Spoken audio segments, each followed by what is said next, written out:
would happen if solo leveling had wholesome moments instead of aura farming?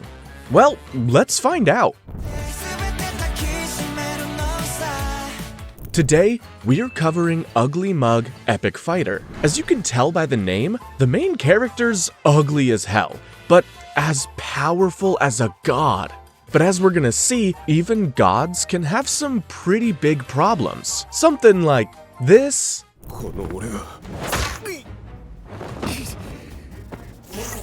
This.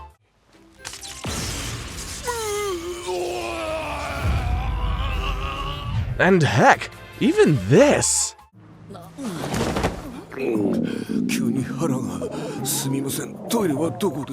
Anyway, I promise it's way cooler than you think. So let's go ahead and get into it. The first episode starts with a guy named Yoshioka Shigeru. Shigeru is, as the name of the show suggests, not exactly a Henry Cavill lookalike. Still, he's a proud and honest man who works his hardest as a salesman. That is, until one day, a girl named Shiratori Kyoko falsely accuses him of harassing her on a train. Shigeru definitely did not do it, but nobody listens to him, even after the charges get dropped. After that, Shigeru loses his reputation, his job, and the poor guy totally spirals. 6 years later, he's living in his room as a shut-in, just browsing the internet. There, he sees some strange ritual about how to start a new life. Thinking it's some joke, Shigeru tries it, and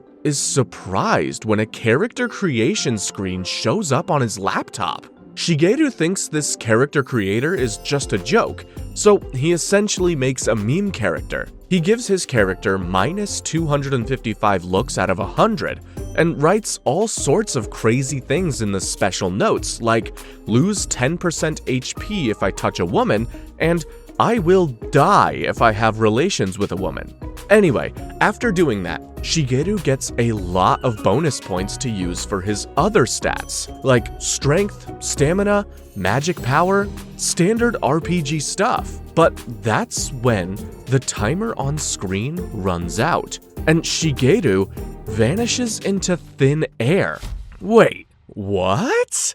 Shigeru then wakes up in another world, and if you thought he was ugly before, well, it's much worse now. But he doesn't have time to process anything because he immediately meets his teammates. There's the positive and friendly handsome guy Seiji, the cute and lively Seika, and another girl who refuses to give her name, so we'll just call her Lowly for now.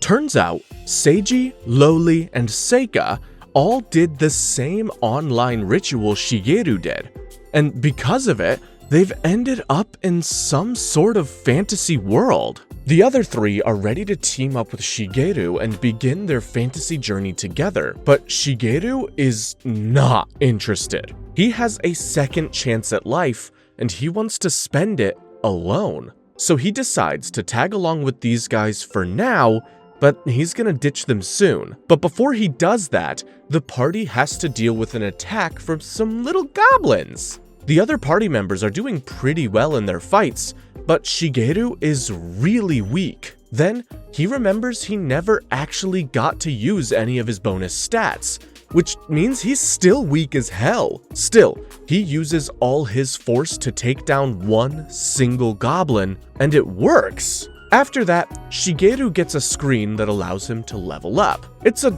very solo leveling coded situation. Anyway, Shigeru then uses his bonus points to put a trillion, yes, trillion levels into each stat. That leads to Shigeru instantly gaining the highest rank, Almighty God. After that, Shigeru tests out his strength, and yeah, he's strong now. After he helps out Seika with her bow and accidentally summons a dragon to defeat most of the goblins, the party celebrates their win and decides to head to town. They make their way to the town, which is called Iria. There, Shigeru decides to ditch the party, but Seika finds him. She brings him a huge hamburger as a thank you for helping her out with bows and arrows, and he accepts it, but accidentally touches Seika's hand. Turns out, those things he wrote earlier actually apply, and poor Shigeru takes 58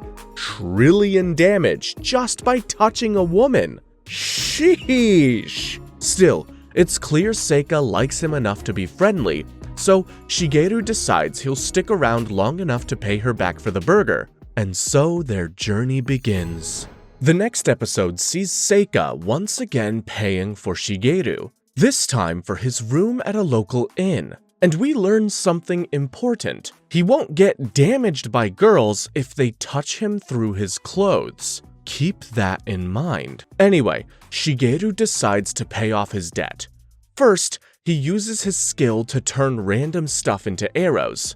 Then, he trades the arrows for a bunch of food. After that, Seiji says they should head over to a nearby place called the Cave of Arga. They need to kill some high-level monsters that'll drop some money. Lucky for them, a guide named Kiyoshiro says he'll help them. They agree on a fee, and even though Shigeru is suspicious at first, it looks like Kiyoshiro is a great guy. Kiyoshiro gives them tips on how to fight better before leading them to the Cave of Arga. Seika is terrified, but with Loli's help, she finds the courage to follow her teammates. After fighting off some megabats, they make it to the boss room. But since they're all pretty low level, except for Shigeru, who hasn't told anyone how OP he is, they decide to call it a day. Kiyoshiro then takes them to a secret safe room in the cave, and Shigeru knows he's tricking them. With his high insight, Shigeru sees sleeping potions in the snacks Kiyoshiro offers them. Still, he secretly adds an antidote and decides to see what Kiyoshiro's up to. In the meantime, Seiji shares his real-life backstory. He used to be the CEO of a very successful company. There, he met a salesman who convinced Seiji to take it easy in life. So Seiji took his advice, and it worked. Seiji's company made millions before some AI shenanigans made it go bankrupt. And the salesman he's talking about was Shigeru. Damn! He doesn't reveal this though, so just keep it in mind for now. That's when the sleeping potion kicks in and everyone passes out. Kiyoshiro's friends then walk in and surprise, surprise, they're all a bunch of thieves. Shigeru is awake though, and he plans to take them all out. Until Seiji wakes up too. He's running on pure willpower and says he won't let Kiyoshiro hurt his friends. They start fighting, and since Shigeru wants to hide his power level, he just uses his big body to attack the thugs. The fight goes on for a bit, and then Seiji unleashes his true power. Basically, he made an oath that he'd always protect his friends in his special notes, and he got this power in exchange. He uses that power to transform into Aldine, a superhero with wings.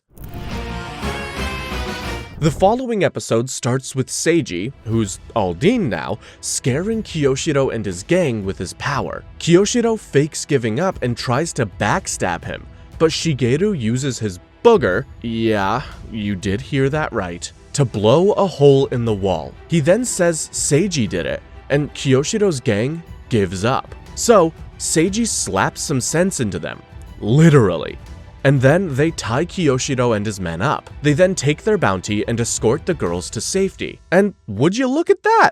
They're rich now. Later, Seika treats Shigeru to a burger and they talk. That's when Shigeru realizes something about Seika. She used to be disabled in her past life. This makes Shigeru hella sad, and he knows what he has to do now. He decides he's gonna stick around and make sure Seika is capable of taking care of herself, then he'll leave the group. Later, Seiji holds a team meeting to discuss everyone's role. Seiji becomes a hero, Loli chooses hunter, Seika becomes a mage, and Shigeru is forced into being an epic fighter. After the meeting, Seika asks Loli if she wants to do jump rope together? You see, Seika never had friends in her past life, so Shigeru bought her a jump rope and taught her how to do it. And now, Seika is doing the same for Loli so they can become friends. Shigeru spies on them as this happens, and that's when Seika mentions Loli's name. In case you forgot, Loli is just a name I gave her.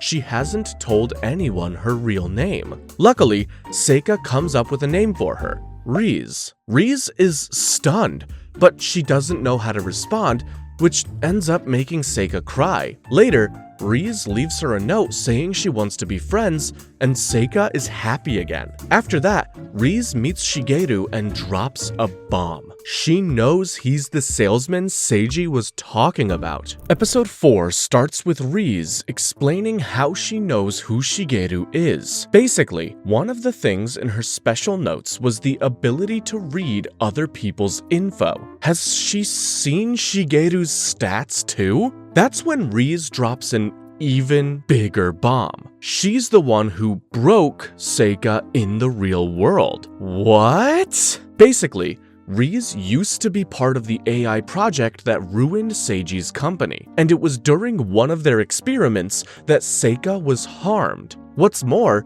Riz is Seiji's sister, but she hasn't told him yet. She's here to protect Seika and Seiji and make sure that they're happy. Luckily, Shigeru agrees that those two deserve to be happy, so they team up to make sure that happens. The next day, the team heads out to some place called Valeria. So they head out, kill some monsters, and set up camp. Seika and Shigeru then go to catch some fish, and they have a nice heart-to-heart. Riz then shows up and catches the fish for them, and they cook a lovely dinner. They're having a blast when they hear someone behind them. It's a woman, badly injured and missing an arm. Her name is Rhea, and her goal is simple: kill all the pretty girls. Why? Because her boyfriend in the previous life left her for a better looking girl. She specifically wrote that she'd have to kill every pretty girl in her special notes. When Rhea wakes up,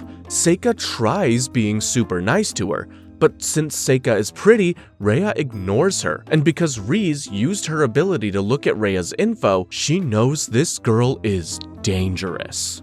Of course, Seiji and Seika don't know this, so they're being really nice to her. After a while, Rhea asks Seika to help her take a bath, and Seika happily agrees. But Riz and Shigeru know that is sus, so Riz follows them, while Shigeru puts Seiji to sleep and spies on them too. We then cut to Rhea, who's getting along with Seika, before she pulls a sword on her.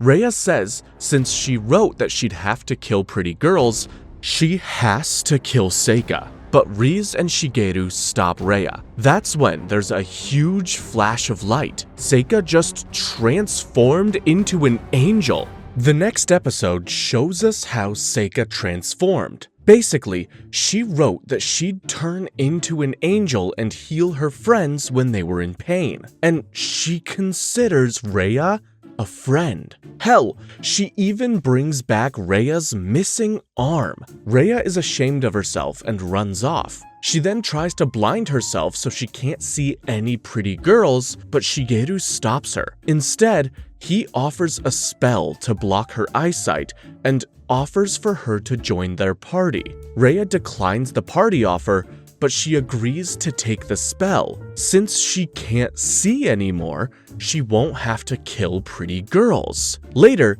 Shigeru explains to Seika that she needs to hide her power from people, and that she also needs to get better at judging whether or not she can trust someone. But if she ever messes up, Shigeru will be there to help her. The next day, as they head to Valeria, we see a flashback of Shigeru and Riz talking. Basically, they agree that they need to turn Seiji into the king. With a great guy like Seiji as king, Seika will be able to live happily, and their debts will be repaid. Wait, that's super wholesome! Before that though, they have to get through this herd of monsters. Shigeru buys time for Seiji to transform, making sure he doesn't destroy everything like this. Seiji ends up transforming into Aldine, and the friends successfully take down the monsters. The next episode starts with our heroes making it to Valeria, only to receive some bad news. Turns out, dead monsters don't drop money. The only way to earn money is through actual jobs. Still, Seiji comes up with a plan. He wants to go to a casino, since there'll be loads of different people there, and he might find a way to earn some good money. So, they go to the casino. While Seiji and Riz investigate and ask questions, Shigeru is stuck with Seika, who's turned into a gambling addict faster than I can say blackjack. That's when a tall man in a snazzy suit approaches them. His name is Kajita, and he's the owner of the casino. He asks Seika if she's rich, and she obviously says yes. So Kajita offers her a lifetime membership at the casino, as well as access to the special tables and games. Seika is instantly sold, but Shigeru makes her take a day to respond. That's when Riz shows up and tells Shigeru what's happening. Basically, Kajita is an evil scumbag whose goal is simple: taking money from rich people and destroying them. I mean, is that really evil though? Anyway, Shigeru and the others have a meeting about this, and they agree Kajita is a sketchy guy and they cannot trust him under any circumstances. Riz then reveals that she found a human finger in the back of the casino. They're killing people. Okay, fine. Maybe Kajita is evil. With that, Seika has an idea. She'll go undercover. Since she's been invited to participate in Kajita's private games, she'll sneak in with Shigeru and stop his evil schemes. Shigeru and Riz are really worried about this plan, but decide to help her. So, the following night, Seika dresses up all nice and dandy and makes her way to Kajita's casino, with Shigeru as her bodyguard. Oh boy. The next episode kicks off with Kajita escorting Shigeru and Seika to the private area. Now, the good guys only have to be careful of one thing: no lies. That's because Kajita's powers will be activated if he catches them lying, and they don't know what his powers are. So, Kajita escorts them in and leaves them with his assistant, Kato. Seika immediately distracts Kato by being super mean to him, while Shigeru transforms into a bat and spies on Kajita. Turns out, some rich people killed his parents over some money in the real world, and he spent his entire life taking revenge. After that, he entered this game, and now plans to take down even more rich people. Well, I can't say his anger isn't justified. That's when Kato and another employee show up to report on Seika, and we see what happens when you lie to Kajita. He turns you into a mummy. Anyway, Shigeru returns to Seika, and it's clear that Kajita is letting her win big to get her hooked. After she makes millions at regular games, Kajita shows her the Colosseum. It's a battleground where you bet on monsters fighting each other, and it's the most private thing in the casino. Seika says she'll check it out tomorrow, and they decide to leave. On their way out, Seika heals a bruise on Kato's face, and he's so moved by it, he reveals all of Kajita's evil schemes to them, which they already knew. That's when Riz and Seiji show up.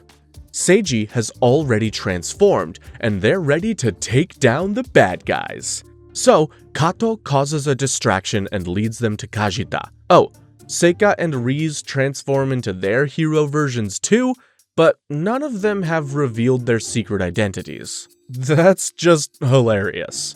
Anyway, they tell Kato to make a run for it, and then our heroes come face to face with Kajita, and he looks pissed. Episode 8 sees our heroes taking on Kajita's monsters, and they're some tough customers. Luckily, the good guys aren't pushovers themselves, and they proceed to kick a monster's ass. With Seika healing everyone's injuries in between, Shigeru leaves the monsters to his friends, while he goes after Kajita. Kajita tries attacking Shigeru, but it's useless. Shigeru is basically a god inside a man's body. They talk, and it's clear Kajita's hatred for rich people has turned into something more sinister. He thinks he's liberating these people by killing them. Yeah, He's lost his mind. While Shigeru's friends are still fighting monsters, Shigeru punches Kajita into the wall, seriously hurting them. Kajita proceeds to summon a monster that's super powerful, but Shigeru just kills that thing too. Bad ass. Kajita refuses to give up, so Shigeru is about to kill him before a spear impales Kajita's chest. Turns out, Kajita was working for someone else, a girl who's also an almighty god, just like Shigeru. Whoa! Wait, there are others? Her name is Karina, and she's a problem for multiple reasons. Not only does Shigeru think Karina is stronger than him, she's a girl, which means touching her will hurt Shigeru by default. Karina then gives Shigeru the rundown. She's part of an organization called Ordnung Speer. Basically, what they do is keep the world in check to make sure nothing crazy happens. She killed Kajita because he was getting a bit too crazy. Anyway, Karina wants to be friends with Shigeru, but when Shigeru says he's gonna stick with his friends, she says she's gonna be an obstacle for him to overcome instead. That seems a bit extreme. With that, she says goodbye and disappears into a portal. The next episode starts with our heroes celebrating their victory. With the reward money they got from the police, and with all of Seika's casino winnings,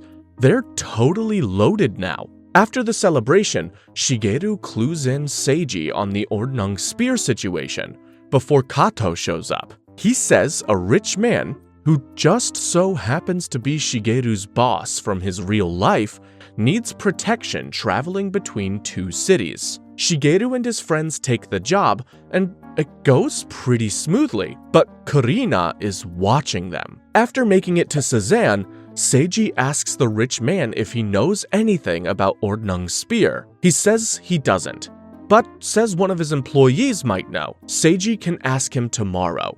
Looks like they're getting somewhere. The next day, after a very fun tour of the rich man's factories, Seiji and Shigeru get some info on Ordnung Spear. Apparently, they ordered 1,000 custom spears and then vanished as soon as they got them. Anyway, later that night, Seiji pitches an idea to Shigeru. Seiji wants to open a company where people who have rough special notes, like Rhea, can join forces and work together for good.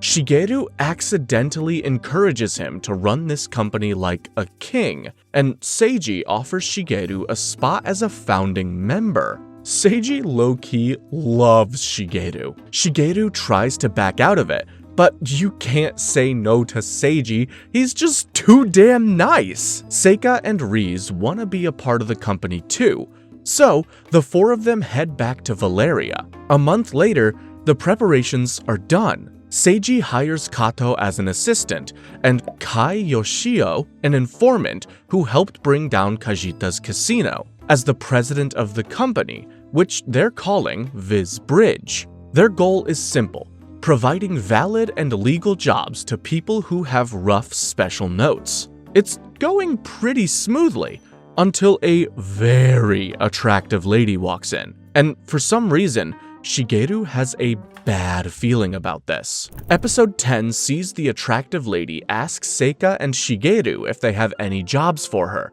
and it's clear she's a warrior. Seika says they do, all she has to do is fill out a form, which includes revealing her special notes.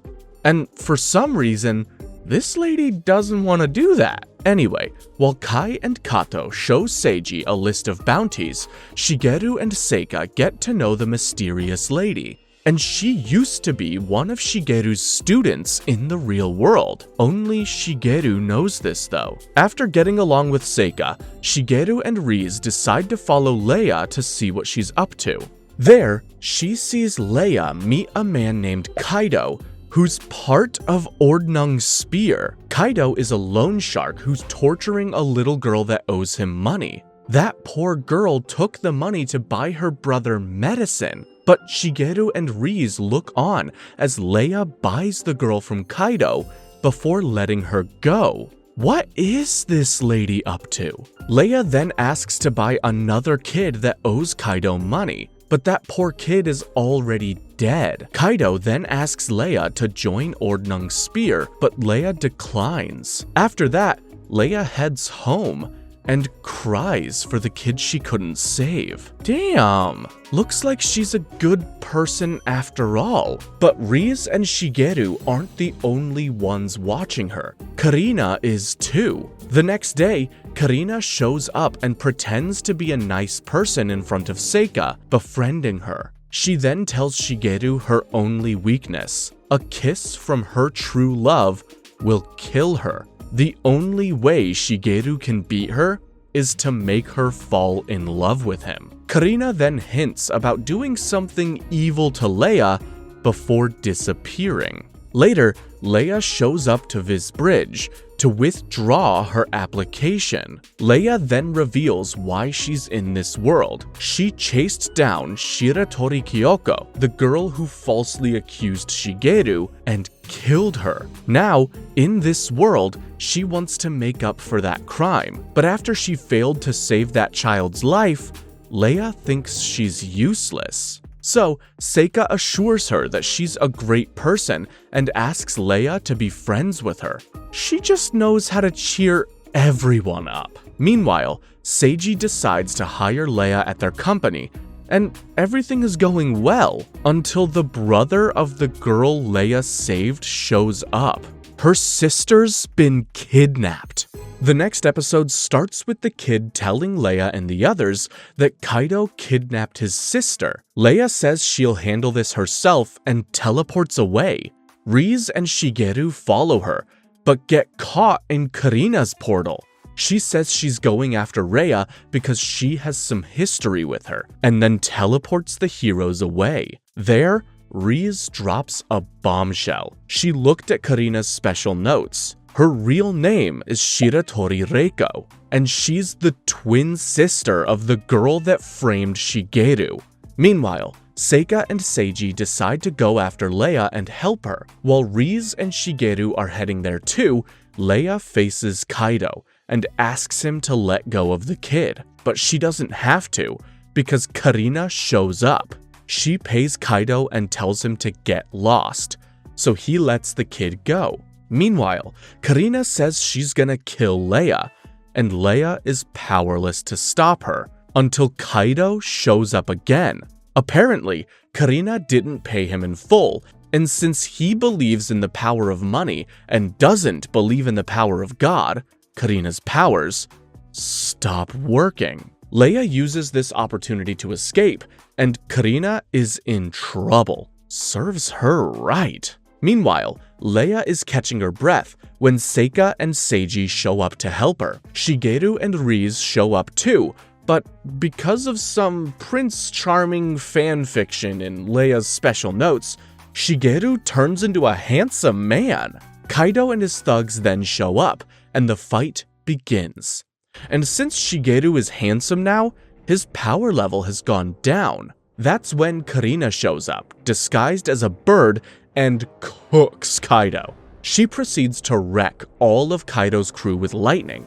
Girl was moving like Storm from X-Men. Anyway, she then drops another bomb on Shigeru. Turns out, Kyoko is still alive. Leia injured her badly, but couldn't kill her. Not only that, it turns out that Karina hates her sister. What is going on here? Turns out, Kyoko was a horrible sister who made Karina's life hell. She was happy when Leia attacked her, but when she found out that Kyoko was still alive, Karina decided to end her sister herself, but she couldn't do it. That's when she entered this world and wrote her special notes. She wants a god to guide her, and she thinks Shigeru is that god. But since he's too focused on Seika, Karina will kill Leia, which will ruin Seika's purity, and then she'll have Shigeru for herself. That's a seriously messed up plan. Karina then faces Shigeru's friends. They all transform and try to stop Karina, but it's useless. She's literally a god. They get clobbered, and things are looking bad. The very last episode starts with Shigeru waking up, trapped under some rubble. Meanwhile, Seiji and Riz are still fighting back against Karina, even though they have no chance. Riz finally tells Seiji that she's his sister before Karina blasts both of them. But Seika protects Shigeru, and that's when we learn her backstory. After the accident she was in, Seika lost her legs and an eye. Because of her bandages, some kids were picking on her, and she was crying until a man stepped in and saved her. And that man was Shigeru. He took her home and wrote her a nice note. Shigeru's kindness has touched all of these people.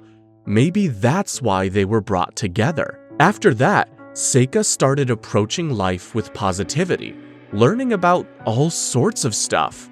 But when her uncle went missing, she decided to join this world and start a new life. With that, Seika uses all her power to protect Shigeru and passes out. That's when Shigeru locks in. The good looks are gone and the Uglymug is back. He teleports Karina and himself to a pocket dimension where they start fighting. But Karina is too powerful. She outclasses Shigeru at everything. Shigeru then summons a meteor, but Karina just laughs. She can get rid of it easily. But the meteor was just a distraction. Shigeru uses it as cover to launch one final attack, and it works. He drops out of the portal in front of his friends, and Karina is nowhere to be seen. Looks like he won. After that, everything is pretty chill. This bridge is a success. It helps people like Rhea find purpose in life.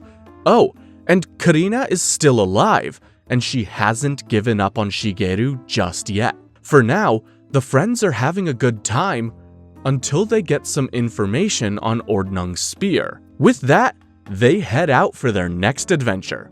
Wow, that was pretty wholesome. Anyway, check out this other video while you're here, and we'll see you guys next time.